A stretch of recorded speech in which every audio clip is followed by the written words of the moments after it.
कर्मण्येवाधिकारस्ते मा फलेषु कदाचन मा कर्मफलहेतुर्भू मा ते संगोऽस्त्वकर्मणि.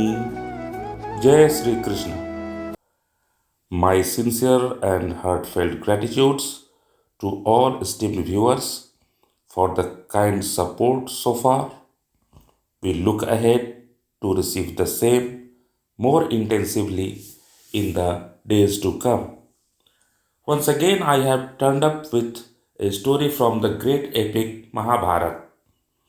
This time, it's all about the legendary character who could have finished the war in just 1 minute.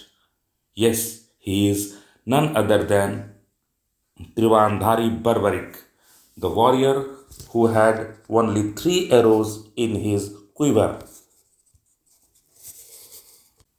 Barbarik is the son of Ghatotkach and Ahilavati and the grandson of Bhim.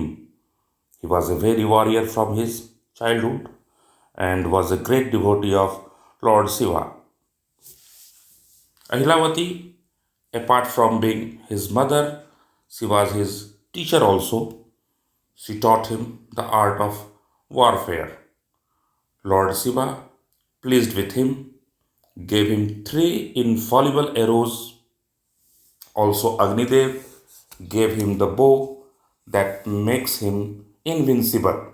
When Barbarik learns about the Kurukshetra war from Narad, he wanted to witness the war. Before leaving, he promised his mother that if he finds it necessary to fight in the war, he would support and fight along with the side which is losing in the war at that point. Now, before the Mahabharat war proceeds, Lord Krishna asked all the powerful warriors from both the sides that in how many days they can finish the war alone. Among Kauravas, Bhisma answered that he can finish the war in 20 days. Dronacharya said he can destroy all the opponents in 25 days. Karna replied that he would take 24 days. Among Pandavas, Arjun said that it would take him 28 days to finish the war alone. When Barbarik arrived to Kurukshetra, Krishna learned about him. In order to test his strength, he disguised himself as a Brahman and appeared before him. Krishna asked the same question that how much time it will take him to finish the battle alone. Barbarik replied, 1 minute. This surprised Krishna. He asked him that how he can end the battle in 1 minute. Then Barbarik replied that he is the bearer of 3 infallible arrows, and his single arrow is sufficient enough to destroy all the opponents. To test Barbarik's power and to verify that whether he is saying is true, he challenged him to tie all the leaves of the banyan tree under which he was standing using his arrow. Barbarik closed his eyes and starts meditating to release his first arrow for marking the leaves. In that moment, Krishna plucks one leaf from the tree and hides it under his foot. Now the arrow marks all the leaves of the tree but starts hovering over Krishna's leg. Krishna, surprised by this behavior of the arrow, asked that why is this happening? Then Barbarik replied that there must be a leaf beneath your foot and advised him to lift his foot, otherwise the arrow will pierce it to mark the leaf. Then Lord Krishna realizes that his arrows are in fact infallible. Then Krishna asked him that from which side he will fight the battle. Barbarik replied that he has promised his mother that he would support and fight along with the side which is losing in the war at that point. Krishna, after hearing this, realizes that Barbarik does not understand the complexity of his own principle of always fighting on the losing side.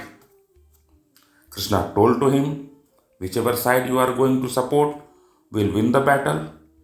The problem is that on whichever side you fight, the other side will become weak. So you have to constantly switch side that has become weaker. In this way, you will keep oscillating between Kaurav and Pandavas and end up destroying armies of both sides. Thus, none of sides become victorious and you would be the lone survivor. The disguised Krishna sought charity from Barbarik, who promised to give anything he wants. Then Krishna asked for the head of Barbarik. Barbarik was shocked hearing this and finds something strange. But before sacrificing his head, he asks Krishna to fulfill his desire of watching the entire battle since he is not able to participate in the battle. Krishna agreed to this. Barbarik cuts his head off and gave it to Krishna, who placed his head on top of a hill from where he could witness the entire battle. Actually, Barbarik was a yaksh in his previous birth. In Rajasthan, he is worshipped as Khatu Syamji. His temple is located at Khatu village in Sikar district of Rajasthan. He received a boon from Krishna that he would be known by Krishna's own name Shyam in the Kali and worshipped as he sacrificed his head for the sake of war.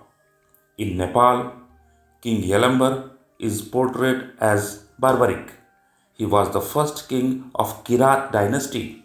Yalambar took power by defeating Bhuvan Singh, the last king of Ahir dynasty, thus establishing a period of Kirat rule.